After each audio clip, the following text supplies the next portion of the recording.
శ్రీమన్నారాయణ జై జై శ్రీమన్నారాయణ జై వాసవి జై జై వాసవి ఓం అస్మద్ గురుభ్యో నమః శ్రీమతే రామానుజాయ నమః.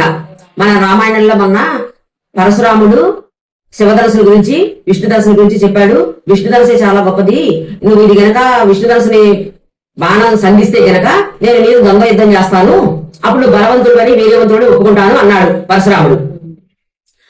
అయితే రాముడు అప్పుడు రాముడు మొదలుపెట్టాడు. వాళ్ళ నాన్నగారు ఉన్నారని పక్కన చాలా నిదానంగా వినయంగా మాట్లాడుతున్నారు. తండ్రిదండ్రుల మొదలు గట్టిగా మాట్లాడకూడదు కదా, వినయంగా మాట్లాడుతున్నారు.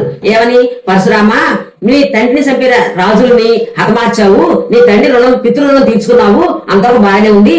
కానీ నేను క్షత్రియుణ్ణి, నువ్వు వీర్యవంతుడుగా నీ బలపరాకాలు చూపించు అనడం తప్పు. ఇప్పుడే చూపిస్తా నా బలపరాకాలు చూడు అని చెప్పని ఆయన దగ్గర ఉన్న ధనస్సుని, విష్ణు ధనస్సుని ఇలా సునాయాసంగా ఇలా తీసేసుకునేసరికి పరశురాముడికి స్టన్ అయిపోయాడు. ఆయన ఏంటి ఇంత తేలిగ్గా ధనుసు తీసేసుకున్నాడు అని చెప్పి స్టన్ అయిపోయాడు. ఇక ఆయన ధనుసు తీసేసుకున్నాడు, అల్లె తాడుని ఇటు పక్కకి కట్టేశాడు, బాణం తీసుకొని సంధించాడు. ఇక పడుకున్నాడు బాణం సంధించడానికి. అప్పుడు ఈ రాముడు విష్ణు ధనుసుని సంధిస్తున్నాడు. ఆ సీను చూడటానికి దేవతలు, రాక్షసులు, కిన్నెరులు, కింపురుషులు, అందరూ కూడా చాణూరులు అందరూ కూడా గుంపులు వచ్చేస్తున్నారు ఇక్కడికి.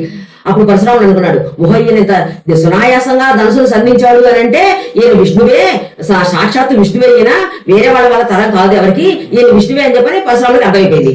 ఇక వీళ్ళంతా ముగ్గురు వచ్చారు చూస్తున్నారు. ఆయన ధనుడు బాణం ఇట్లా పెట్టేసుకుని ఉన్నారు ధనుసుని ఉంచి. మరి విష్ణు బాణాన్ని ఎక్కువ పెడితే అది వదిలిపెట్టదు, ఎక్కడో దేవుని దాన్ని కొట్టాలి. అయితే పరశురాముడు వైపు చూసి రాముడు, మరి ఎక్కువ పెట్టిన ఇది విష్ణు బాణము, దీన్ని ఎక్కువ పెట్టిన తర్వాత దేవుడు దాన్ని కొట్టాలి, నువ్వు బ్రాహ్మణుడు కాబట్టి నీ ప్రాణం తీయడం నాకు ఇష్టం లేదు, అందులో విశ్వామిత్రుడి యొక్క చుట్టాలివి నువ్వు, కాబట్టి నువ్వు నాకు కూడా గురుతుల్యుడివి, కాబట్టి నేను మాత్రం నేను కొట్టను, ఏం చేయను, నీ ప్రాణాలు కాపాడుతున్నాయి అవి, అందుకని. అయితే ఇప్పుడు ఈ ధనుసు ఎక్కువ పెట్టాను కాబట్టి ఈ ధనుసుని, ఈ బాణాన్ని ఏం చేయమంటావు? నీ పాదాలకు కొట్టమంటావా, లేకపోతే నువ్వు సంపాదించుకున్న దేశాలు ఉన్నాయి కదా, తపస్సుతో సంపాదించావు కొన్ని దేశాలు, ఆ దేశాల మీద కొట్టమంటావా? నీవు ఎలా చెప్తే అలా చేస్తానని చెప్పి రాముడు అడిగాడు. అయితే అప్పుడు పరశురాముడు అన్నాడు, నాయన నువ్వు సాక్షాత్తు విష్ణుమూర్తివే, నాకు అర్థం కాలేదు, ఇప్పుడు అర్థమైంది, కాబట్టి నువ్వు నా కాళ్ళ మీద కొట్టాలి అని అంటే అతనేమో అప్పుడు రాజ్యాలన్నీ కాశ్యపుడికి ఇచ్చాడు కదా, కాశ్యపుడితో యుద్ధం చేపించి ఈయన సంపాదించిన రాజ్యం మొత్తం కాశ్యపుడికి ఇచ్చాడు. నేను ఈ భూమి అంతా కాశ్యపుడికి దారిపోసాను. ఆయనేమో నువ్వు రైతు కూడా భూమి మీద ఉండద్దు అని చెప్పాడు నాతోటి. గురువు ఆజ్ఞ ప్రకారం నేను రైతు భూమి మీద ఉండట్లేదు, మళ్ళీ మహేంద్రుడి పర్వతానికి వెళ్ళిపోతాను రాత్రి అయ్యేసరికి. అలా వెళ్ళాలంటే నాకు కాళ్ళు కావాలి కదా, గురువు ఆజ్ఞ పాటించాలంటే నాకు కాళ్ళు కావాలి, కాబట్టి నా కాళ్ళ మీద కొట్టద్దు, నేను తపస్సుతో సంపాదించిన దేశాల మీద కొట్టు అని చెబుతాడు. ఎప్పుడే బాణాన్ని నేను చూసి సంతోషపడి వెళ్ళిపోతాను, అంతకుముందు దొంగ చేస్తాను కదా, ఇప్పుడు ఆయన విష్ణువు అని తెలిసిపోయింది, ఇక చెడు, అందుకని నేను ఆ ధనుర్బాణం వదలను చూసి నేను వెళ్ళిపోతాను సంతోషంగా అని చెప్పని అంటాడు పరశురాముడు. అప్పుడు రాముడు బాణాన్ని వదిలేశాడు. ఆయన తపస్సు చేసుకున్న దేశాల మీద కొట్టాడు బాణాన్ని. కొట్టిన తర్వాత ఇక దేవతలందరూ హర్షద్వారాలు చేసి, దేవతలందరూ వచ్చారు కదా, కిన్నెర్లు కింపురుషులు అందరూ వచ్చారు కదా, అందరూ ఎవరి స్థానం వెళ్ళిపోతారు, పరశురాముడు కూడా వెళ్ళిపోతాడు. ఇక దశరథుడు ఏంటి, ఆ ముందు వాళ్ళ మా రాముడు ఏం చేయొద్దని చెప్పి ఈయన వేడుకుంటాడు కదా, ఈయన వినకుండా రాముడికి వెళ్ళి మాట్లాడుతున్నాడు పరశురాముడు. అయ్యేసరికి మా అబ్బాయి ఏం చేస్తాడు భయం వేసి ఆయన స్టన్ అయిపోయాడు. ఇక్కడ జరిగినంత ఆయన తెలదు, అలా కొయ్యి వారిపోయి ఉన్నాడు. ఏం జరుగుతుందో మా రాముడు ఏం చేస్తాడని చెప్పి దశరథ మహారాజు అలా కొయ్యి వారిపోయి ఉన్నాడు.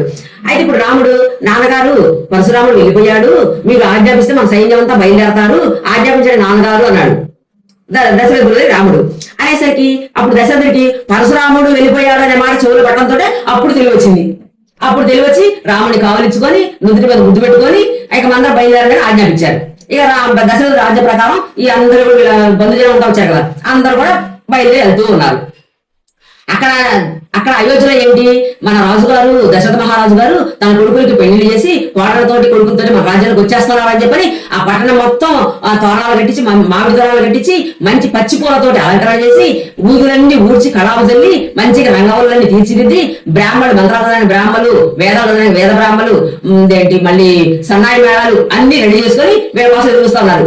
ఊరంతా పచ్చి పూల వాసనతో గుమానించిపోతుందంట, అంత బాగా అలంకరించారంట. అలంకరించి ఇంకా కొంతమందికి ఆరాటం ఆగదు కదా, వాళ్ళు ఎదుర్కొంటూ పోయారు వీళ్ళకి తీసుకురావడానికి.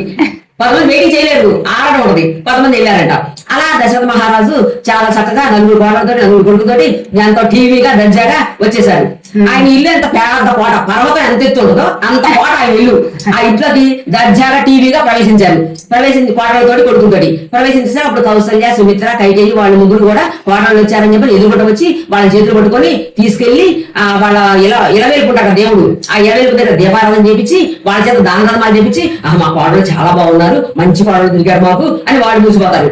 ఈ కోడలు ఏంటి, అబ్బో మా అత్తగారు ఇల్లు చాలా బాగుంది, కుబేరు భవనం లాగా ఉంది, అన్ని వసతులు అన్ని సౌకర్యాలు ఉన్నాయి, మేము చాలా మంచి ఇంటికి కోడలాగా వచ్చామని వాళ్ళు మురిసిపోతారు. ఇలా కోడలతోటి కొడుకులతోటి వీళ్ళ ఆటపాటలతోటి ఇక కొంతకాలం జరుగుతుంది.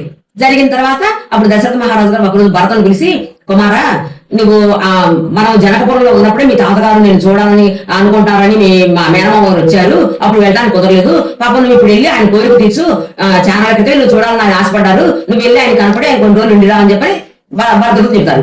భరతుడు వెళ్తే శత్రుడికి చెప్పలేదు కదా, శత్రుఘ్నుడు ఆయన కూడా వెళ్ళిపోతారు కదా ఎప్పటి, ఆయన పిలిచేపలేదు వేరే. భరతుడితో పాటు శత్రుడు కూడా బయలుదేరాడు. ఇద్దరు బయలుదేరి తల్లిదండ్రులు నమస్కరించి అందరు దీవెనలు తీసుకొని వెళ్ళొస్తామని చెప్పి రాముడు కూడా నమస్కరించి దీవెనలు తీసుకొని, లక్ష్మణుడు చిన్నాడు కాబట్టి భరతుడు కన్నా లక్ష్మణుని కావలించుకొని ఆయన వెళ్ళొస్తామని చెప్పి అందరి దగ్గర సెలవు తీసుకొని భరతుడు, శత్రుఘ్నుడు కైకేయి కూడా వెళ్ళారు. కైకేయి నగరానికి వాళ్ళు వెళ్ళారు. వాళ్ళు వెళ్తే ఇక్కడ రామ లక్ష్మణుడు ఇద్దరే ఉన్నారు. ఇక వీళ్ళు భార్యలతో చక్కగా ఉంటూ ఇక తల్లిదండ్రులకు సేవ చేయడం అంటే వీళ్ళకి ఎంతో ఇష్టం, తండ్రి ఆజ్ఞ పాలించడం అంటే ఎంతో ఇష్టం. వీళ్ళు వాళ్ళకి ఇష్టమైన తల్లిదండ్రులకు సేవ చేసుకుంటూ అనుకుంటారు. ఇక రాముడైతే ఊర్లో ప్రజలందరూ కూడా అందరికీ కడ్లో 4 లాగా తల్లో 4 లాగా అందరితోటి మంచిగా ప్రవర్తించేవాడు. ఎవరికి కష్టం వచ్చినా తన కష్టమే అనుకునేవాడు. అందరూ కూడా వాళ్ళు కూడా రాముని మా కొడుకే అన్నట్టు ఉండేవాడు. అట్లా అందరి మన్నలను పొందుతూ రాముడు అన్నాడు. ఇక సీతారాముడైతే ఇక రాముడికైతే సీతమ్మ వారంటే ఎంతో ఇష్టం. ఎందుకంటే సీతమ్మ వారు చక్కగా తన తన గుణాలతోటి, తన యొక్క సేవలతోటి, తన యొక్క మంచితనంతోటి రాముడికి ఇంకా ఇష్టం అయిపోయిందట. ఇక సీతమ్మ అయితే ఇక రాముడిని తలుచుకోకుండా ఒక్క క్షణం కూడా ఉండదంట. ప్రతి క్షణం కూడా మనసులో రాముడే ఉంటాడు. ఒక్క క్షణం కూడా, ఒక్క సెకండ్ కూడా, ముహూర్త కాలం కూడా ఆ రాముడు తెలుసుకోకుండా ఉండేది కదట. అలా జరుగుతూ ఉంటది. ఇలా జరుగుతూ ఉంటది. ఇప్పటితో బాలకాండ సమర్పించుకున్నాము. ఇక నుంచి అయోధ్యకాండలో ప్రారంభిస్తాము. జై శ్రీమన్నారాయణ.